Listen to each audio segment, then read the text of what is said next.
ঘটনাটো অত্যন্ত দুৰ্ভাগ্যজনক আৰু মই ভাবোঁ যে গৰিহণাৰ যোগ্য। অকল দুৰ্ভাগ্যজনক আৰু গৰিহণাৰ যোগ্য বুলি ক'লেই চাগে যথেষ্ট নহ'ব। মই ভাবোঁ যে চৰকাৰে এই ক্ষেত্ৰত খুব ক্ষিপ্ৰতাৰে হিতেশ দেৱশৰ্মাৰ বিৰুদ্ধে এটা ব্যৱস্থা গ্ৰহণ কৰিব লাগে। কাৰণ এগৰাকী সাংবাদিকে সংবাদ সংগ্ৰহ কৰাৰ ক্ষেত্ৰত যিটো স্বাধীনতা সেইটো আচলতে সকলোৰে মই ভাবোঁ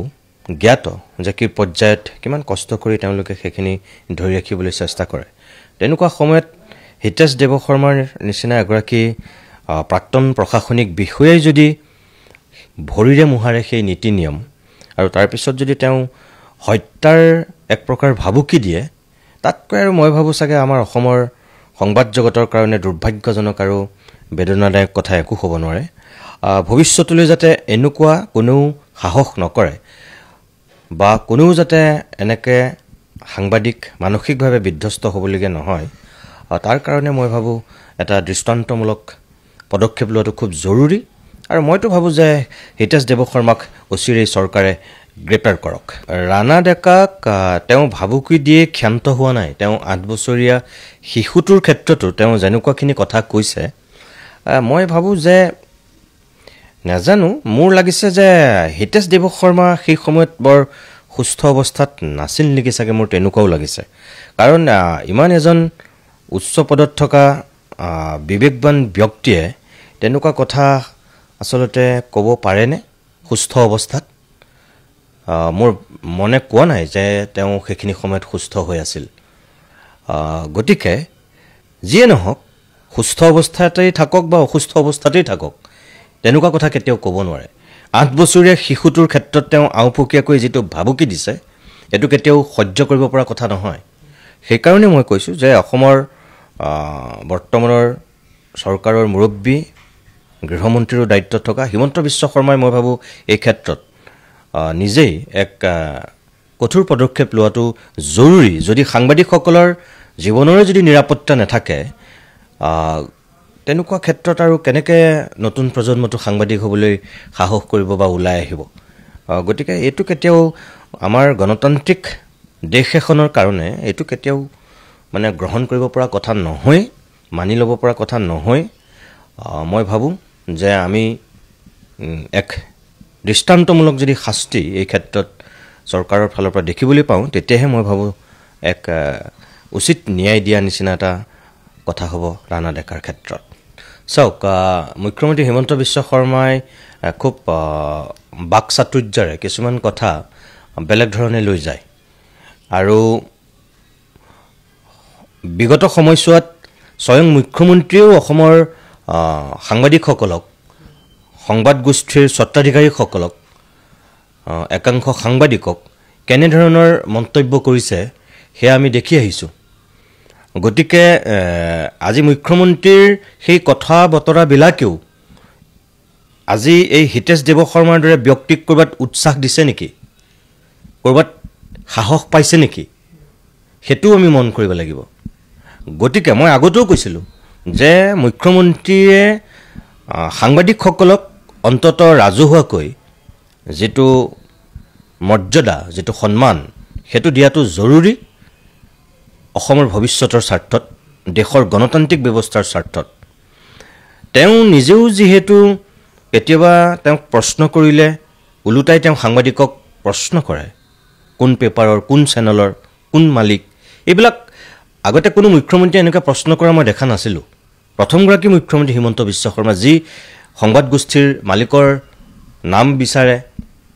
সাংবাদিকজনৰ পৰিচয় বিচাৰে, কাকত চেনেল বিচাৰি ফুৰে। গতিকে এনেকুৱা কিছু কাম কাজো কিন্তু আওপকীয়াকৈ হিতেশ দেৱশৰ্মাৰ দৰে ব্যক্তিক ক'ৰবাত উৎসাহ দিছে আৰু উদগনি দিছে। গতিকে মুখ্যমন্ত্ৰী মহোদয়েও এই ঘটনাটোৰ পৰা কিছু কথা কিন্তু অনুধাৱন কৰা উচিত বুলি মই ভাবোঁ।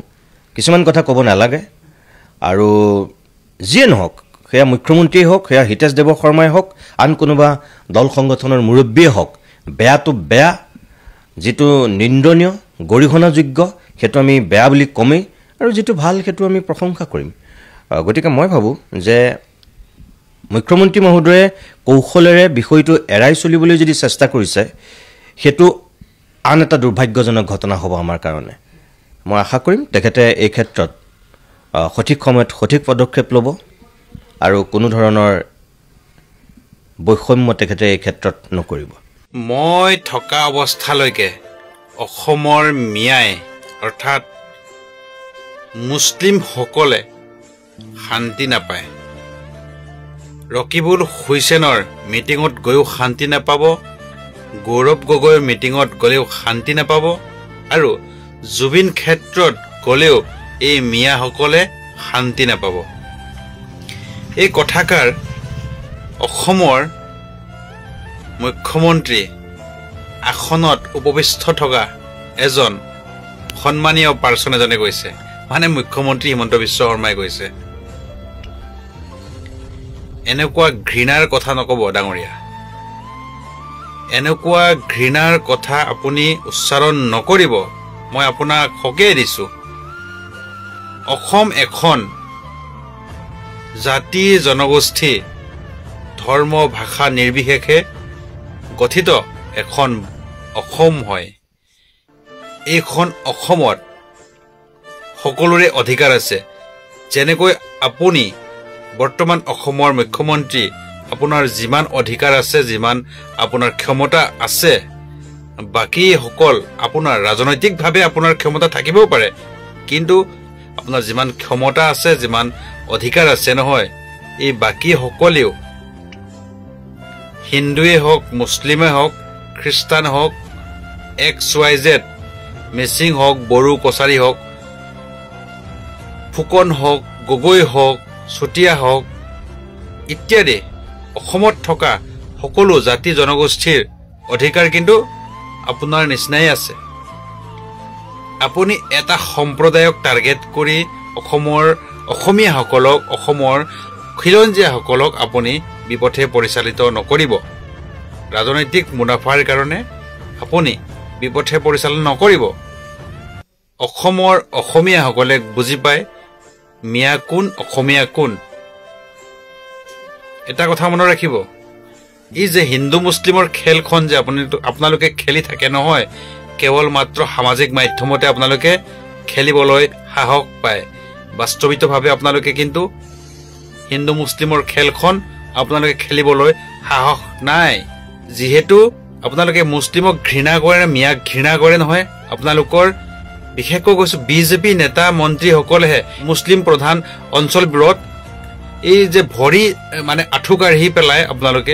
ভিক্ষা খুজি ফুৰে লাজ নাপায় নে আপোনালোকে এই যে মিয়া অসমীয়া হিন্দু মুছলিম এই জাতি ভেদ আপোনালোকে যে ইমান ভিতৰুৱালৈকে লৈ গৈছে সামাজিক মাধ্যমত আৰু ফেক একাউণ্ট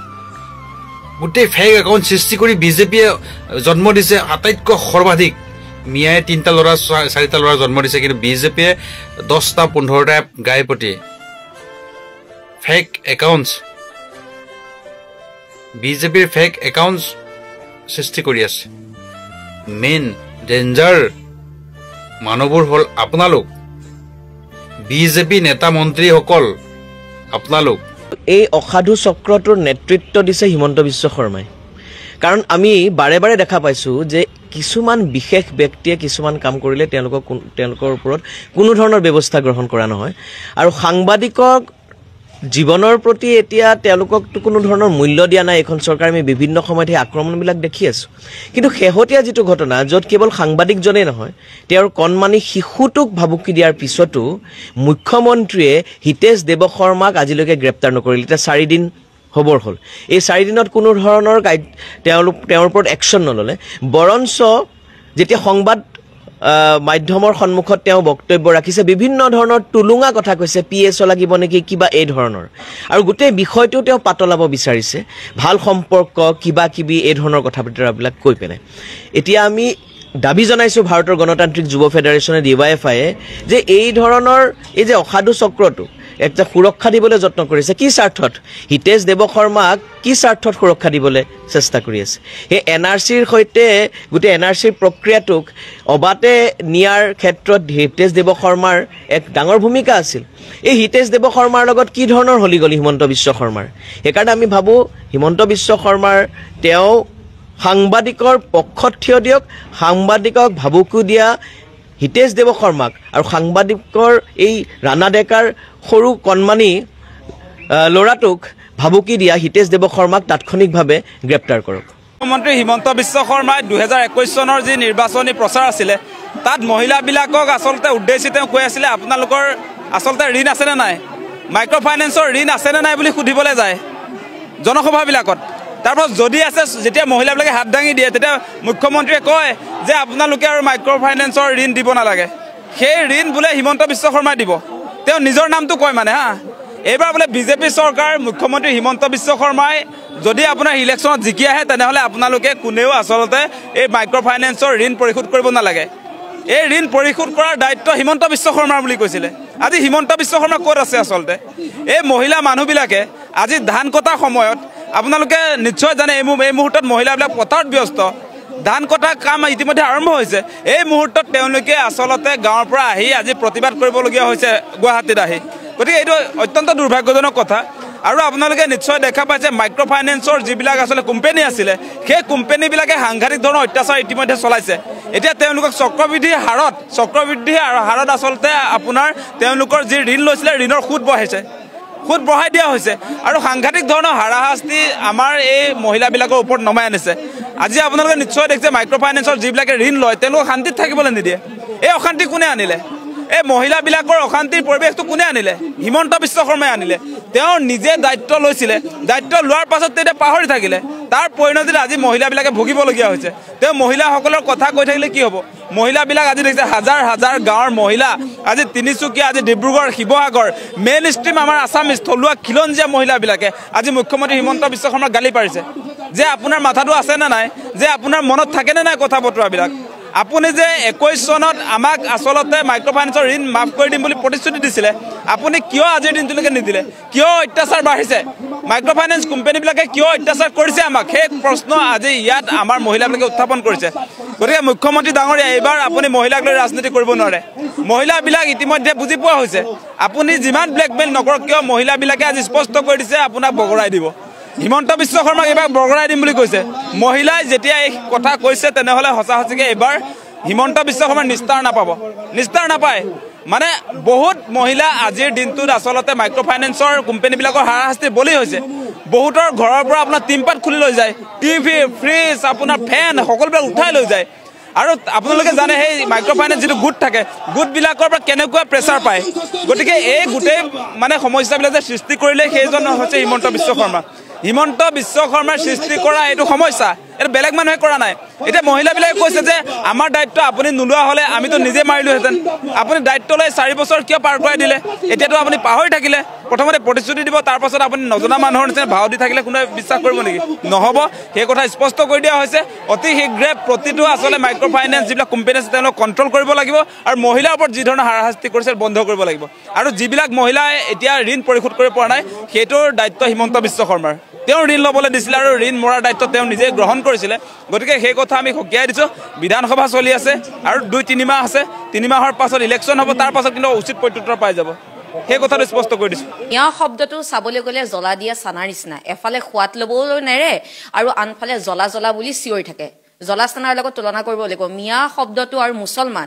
এই শব্দটা হৈছে মুখ্যমন্ত্ৰী হিমন্ত বিশ্ব শৰ্মাৰ ডাঙৰীয়াৰ যিকোনো নিৰ্বাচনী বৈতৰণি পাৰ কৰাৰ কাৰণে এটা বহুমূলীয়া অস্ত্ৰ হয় যাক সময়ে সময়ে ব্যৱহাৰ কৰে সেইকাৰণে পুনৰবাৰ কৈছোঁ মিয়া শব্দটো হৈছে আৰু মুছলমান শব্দটো হৈছে জ্বলা চানাৰ নিচিনা এফালে সোৱাদ ল'বও নেৰে আনফালে জ্বলা বেছি হ'লে জ্বলা বুলি চিঞৰে লগতে বানপানী ৰাষ্ট্ৰীয় সমস্যা হিচাপে ঘোষণা হওক বা নহওক কিন্তু মিয়া আৰু মুছলমান এই শব্দ দুটা জাতীয় সমস্যা নহ'লে ৰাষ্ট্ৰীয় সমস্যা হিচাপে মুখ্যমন্ত্ৰী ডাঙৰীয়াক অনুৰোধ জনালে ঘোষণা কৰিবৰ কাৰণে কাৰণ অসমত আৰু একো সমস্যাই নাই আপুনি যিটো কথা সুধিলে আপুনি যদি চাই এইখন চৰকাৰে হিন্দু মুছলমান মিয়া এইবিলাক তেওঁলোকে কথা কয় কেৱল নিৰ্বাচনৰ কাৰণে মই আগতেই কৈছিলো এইটো প্ৰমাণ মই সহকাৰে দিব বিচাৰিছো এই আছক বিধায়ক গৰাকী এয়া বিধায়ক দিগন্ত কলিতা কি কৈছে হিন্দু মুছলমানৰ পলিটিক্স আমি ৰাজনীতিৰ বাবে কৰো কিন্তু আপোনালোকে নকৰিব হিন্দু মুছলমানৰ মিয়া ৰাজনীতি কেৱল নিৰ্বাচনৰ বাবে কৰে ৰাজনীতিৰ বাবে কৰে সাধাৰণ মানুহক কৰিব হাক দিছে ইয়াৰ পৰা কি বুজিব কাৰণ দিগন্ত কলিতা ডাঙৰীয়া দেখোন বিজেপিৰ তেওঁ বিধায়ক হয় বিজেপিৰ নেতা হয় তেওঁ যদি বিজেপিৰ বিধায়ক এজন নেতাই যদি এনেকৈ কয় তেন্তে মুখ্যমন্ত্ৰী ডাঙৰ নিশ্চয়কৈ নাটক কৰি আছে আজি আপুনি অলপ আগতে যেটো প্ৰশ্ন খুলিলে যে তেওঁৰ চেনেলটো বহু সকল মুছলমান সম্প্ৰদায়ৰ ব্যক্তি আছে বহুত ডাঙৰ ডাঙৰ পোষ্টত তেওঁলোকে অধিষ্ঠিত হৈ আছে হয় তেওঁলোকে দুখ পায় কৰবাত না কৰবাত দুখ পাব লাগিব কাৰণ এটা সম্প্ৰদায়ক যদি টাৰ্গেট কৰি থাকে এই জ্বলন্ত উদাহৰণ বিজেপি বিধায়কে নিজে কৈছে যে এইবোৰ সব নাটক হয় এইবিলাকটো আমি কোৱা নাই তাৰ পিছত আৰু আছে কি কৈছিলে যে পূৰ্বতকৈ মিয়াৰ ভূত বেছি পাব মুখ্যমন্ত্ৰী ডাঙৰীয়া মই এইটো জেৰক্সটো কালাৰত নাহিলে ব্লেক এণ্ড হোৱাইটত আহিলে এইবোৰ হৈছে তথ্য পূৰ্বতকৈ বোলে মিয়াৰ ভূত বেছি পাব যেতিয়া উপনিৰ্বাচন হৈছে সেই সময়ত কৈছিলে সামগ্ৰী পূৰ্বতকৈ বোলে মিয়াৰ ভূত বেছি পাব এইবিলাক কোনে কৈছে মুখ্যমন্ত্ৰী হিমন্ত বিশ্ব শৰ্মা ডাঙৰীয়াই কৈছে তাৰ পিছত সকলো সংখ্যালঘু পৰিয়ালে পাব অৰুণোদয় আঁচনিৰ সুবিধা অৰুণোদয় বুলিয়ে নখহিনা মচুৰ দালি নিমখ চাউল চব পাইছে মানে ভিডিঅ' বনাই ফেচবুকত দিছে নহয় মামায়ে দেখোন মুখ্যমন্ত্ৰী ডাঙৰীয়া নিজেই দেখোন কথা পাতে দেখোন এটা সম্প্ৰদায়ৰ লগত ভিডিঅ' কল কৰি দেখোন বিছনাত শুই শুই কথা পাতে মোগলৰ লগত কোনে কথা পাতে মুখ্যমন্ত্ৰী ডাঙৰীয়াই কথা পাতে এইবিলাক নাটক আৰু প্ৰমাণ আছে তাৰ পিছত সবাতোতকৈ মানে হাস্যকৰ কথা যে হিন্দুতকৈ অধিক আগুৱাই যাব লাগে মুছলমানসকল এয়া মুখ্যমন্ত্ৰী ডাঙৰীয়াই কোৱা ভাষ্য দেই টিভিত হিন্দুতকৈ আগুৱাই যাব লাগে মুছলমানসকল এতিয়া এইবিলাক তেওঁৰ নাটক বুলিয়ে ভাবিব লাগিব এইবিলাকতো এক প্ৰকাৰ নাটক তাৰ বাহিৰে এনে কোনো যদি চাবলৈ যায় মহামান্য উচ্চতম ন্যায়ালয়ে এইটোৰ ওপৰত এটা চৌমত কেছ ল'ব লাগে কাৰণ মুখ্যমন্ত্ৰী হিমন্ত বিশ্ব শৰ্মা ডাঙৰীয়া তেওঁ এটা সম্প্ৰদায়ৰ মুখ্যমন্ত্ৰী নহয় তেওঁ 3,40,00,000 মানুহৰ মুখ্যমন্ত্ৰী হয় তেওঁ পাৰ্টিকুলাৰ এটা সম্প্ৰদায় নহ'ব পাৰে তেওঁ বিজেপি মুখ্যমন্ত্ৰী বহুমত পাইছে কিন্তু অসমৰ 30,40,00,000 মানুহৰ এটা মুখ্যমন্ত্ৰী হয় আমি মানে তেওঁ যোনটো এতিয়া কৈ আছে প্ৰত্যেকটো কথা কংগ্ৰেছ তেওঁ এখন কংগ্ৰেছ জনৰ প্ৰবল প্ৰতাপী মন্ত্ৰী আছিলে তেওঁ এখন অসম চুক্তি ৰূপায়ণৰ তেওঁ এখন মন্ত্ৰী আছে বিভাগৰ তেওঁ কিয় নকৰিলে তেওঁ কি কৰি আছিলে উচ্চতম ন্যায়ালয়ে এইটো ক্ষেত্ৰত এটা চৌমত কেছ ল'ব লাগে আৰু মুখ্যমন্ত্ৰী হিমন্ত বিশ্ব শৰ্মা ডাঙৰীয়া আছে সংবিধানৰ ৰক্ষক আৰু সংবিধানৰ কাৰ্যকাৰিতা হয় তেওঁ এগৰাকী সংবিধানৰ ৰক্ষক আৰু সংবিধানৰ কাৰ্যকাৰিতা হয় তেওঁ সেইটো পাহৰি যাব নালাগে যেতিয়া মুখ্যমন্ত্ৰী হিচাপে বা যোনেই নহওক সেইদিনা আপোনাৰ বিহাৰ মুখ্যমন্ত্ৰী হিচাপে শপত গ্ৰহণ কৰিলে তেতিয়া কি শপত বাক্যত কি কয় যে মই জাতি ধৰ্ম বৰ্ণ নিৰ্বিশেষে নিজৰ ৰাজ্যখন আগুৱাই লৈ যাম সেই শপত বাক্য তেওঁৰ কি এক্টিং আছিলে নেকি তেওঁ মুখখনে যি মন যায় তাকে কৈ থাকে যে ৰিক্সাৱালাৰ পৰা এজন ঠেলাৱালাৰ পৰা পাণ দোকানীৰ পৰা প্ৰত্যেকজন মানুহৰ তেওঁ মুখ্যমন্ত্ৰী হয় তেওঁ সেইটো পাহৰি গ'লে নহ'ব তেওঁ মুখখনে যি আহে তেওঁ ক'লে নহ'ব আজি যদি চাই তেওঁ কৈ আছে যে অবৈধ মিয়া সোমাইছে মই পাৰ কৰাই আছোঁ সীমান্ত পাৰ কৰাই আছোঁ সদায় মোৰ ফেচবুকত পোষ্ট হাঁহি উঠে ফেচবুকত কেৱল এখনেই ফটো গৰম দিনতো আপুনি সেই চুৱেটাৰ পিন্ধা ফটোখন দেখিব ঠাণ্ডাৰ দিনতো দেখিব এখনেই ফটো নে আৰু ব্লাৰ কৰি দিছে যদি মিয়া হয় বাংলাদেশী হয় ফটোখন উলিয়াই দিয়ক প্ৰব্লেমটো ক'ত খালি এখনেই ফটো গৰম দিনতো মানুহে গৰম দিনতো ঠাণ্ডা কাপোৰ পিন্ধা ফটোখন মানে হাঁহি উঠে আপুনি যদি চাই বৰ্ডাৰত কি আছে BSF আৰ্মি আছে পেৰামিলিটাৰী ফ'ৰ্চ আছে তাৰপিছত আপোনাৰ গৃহমন্ত্ৰী কাৰ হয় অসমত চৰকাৰ কাৰ চলি আছে মানে বিফল তেওঁলোকে মানে মিছা কথা কৈ আছে মুখ্যমন্ত্ৰী হিমন্ত বিশ্ব শৰ্মা ডাঙৰীয়াই মানে ক'বলৈ গ'লে তেওঁ এতিয়া মুখ্যমন্ত্ৰী অসমৰ 3,40,00,000 জনতাৰ মুখ্যমন্ত্ৰী নহয় তেওঁ অকল বিজেপিৰ দলটোৰ মুখ্যমন্ত্ৰী হয় কিন্তু মুছলমান আৰু মিয়াক বেয়া নাপায় তেওঁ এইবোৰ নাটক হয় পাৰো জানো সেই লখিমপুৰত যোগদান কোনে কৰাইছিলে ইলেকশ্যন টাইমত কোনে যোগদান কৰিছে এইবিলাকতো অসমৰ ৰাইজেতো পঢ়াই নাই আৰু উদাহৰণ আছে মই দি আছোঁ তাৰপিছত আপুনি যদি চাই এই যে উচ্ছেদ যে কৰিছিলে একাংশ মানুহক উচ্ছেদ কৰা নাছিলে জানো মুখ্যমন্ত্ৰী হিমন্ত বিশ্ব শৰ্মা ডাঙৰীয়াই কি কৈ আছে যে মই উচ্ছেদ কৰিম আৰু মোক কোনো ৰখাব নোৱাৰে তেওঁকতো ৰখোৱা নাই নহয় উচ্ছেদটো আমিও সমৰ্থন কৰোঁ যদি চৰকাৰী মাটি দখল কৰিছে বেআইনীভাৱে কোনোবা আছে উচ্ছেদ কৰক তেওঁ যে মিয়া মুছলমান এটা সম্প্ৰদায়ক যে টাৰ্গেট কৰি আছে আমি বুজি পোৱা নাই যদি কোনোবা মানে অবৈধভাৱে আছে তেওঁলোকক উচ্ছেদ কৰক, তাত আমাৰ আপত্তি নাই নহয়। আপুনি যদি চাই ধুবুৰীত উচ্ছেদ কৰা মানুহখিনি নগাঁৱত বহালে, সংস্থাপন কৰিলে, তাৰপিছত আপুনি যদি মংগলদৈৰ মানুহখিনি চিপাঝাৰ দলগাঁৱত সংস্থাপন কৰিলে, এইবিলাক মানে কি মানে বিদেশী খেদিছে যদি ভালদৰে খেদক, আকৌ সংস্থাপন কিয় দিয়ে? কাজিৰঙাত আপোনাৰ উচ্ছেদ কৰিছিলে, তাৰপিছত আকৌ কম্পেনচেশ্যন দিলে। যদি বাংলাদেশী হয়, মিয়া হয়, তেনেহ'লে তেওঁলোকক উচ্ছেদ কিয় নকৰে? আৰু এটা কথা সুধিব বিচাৰিছোঁ যে আনি যে NRCৰ নাম কটা যোৱা বাংলাদেশীসকলক ভাৰতীয় বুলি স্বীকৃতি দিওঁতে তেওঁ ক'ত আছিলে? NRC যিসকলৰ নাম কাটিছিলে তেওঁলোকক যে কাখনৰ জৰিয়তে যে ভাৰতীয় নাগৰিকত্ব দিলে, তেতিয়া মুখ্যমন্ত্ৰী ডাঙৰীয়া ক'ত আছিলে? কি কৰি আছিলে তেওঁ দেখা নাছিলে নেকি? কাখনৰ জৰিয়তে বৈধ, কিন্তু এতিয়া দুদিনৰ পিছত এখন বাহিৰৰ পৰা মানুহে ভোট দিব, সেয়া কি? তেওঁ মানে নিজৰ ইচ্ছা অনুযায়ী মানে যি মন যায় তাকে কৰিছে। লগতে মই আৰু এটা কথা ক'ব বিচাৰিছোঁ, যিহেতু আমাৰ যিখন মানে বিদেশী আপোনাৰ প্ৰত্যাৱৰ্তন চুক্তি আছিলে, এই চুক্তিখন বিজেপি চৰকাৰ 10 বছৰ হ'ল। আপুনি যদি চাই বাজপেয়ী ডাঙৰীয়া 6 বছৰ আছিল, 16 বছৰত আপুনি যদি চাই আপোনাৰ বাংলাদেশৰ লগত প্ৰত্যাৱৰ্তন যিখন চুক্তি, সেই চুক্তিখন আজিলৈকে নকৰিলে, 16 বছৰ নকৰিলে। কিন্তু বিজেপিয়ে কি কৰিছে আপুনি চাব দেই, 108 বিলিয়ন USD, প্ৰায় আপোনাৰ 8.30 লাখ কোটি, মানে 4.5 লাখ আৰু 4.5 লাখ কোটি টকাৰ কিন্তু বস্তু এক্সপৰ্ট কৰিছে বাংলাদেশলৈ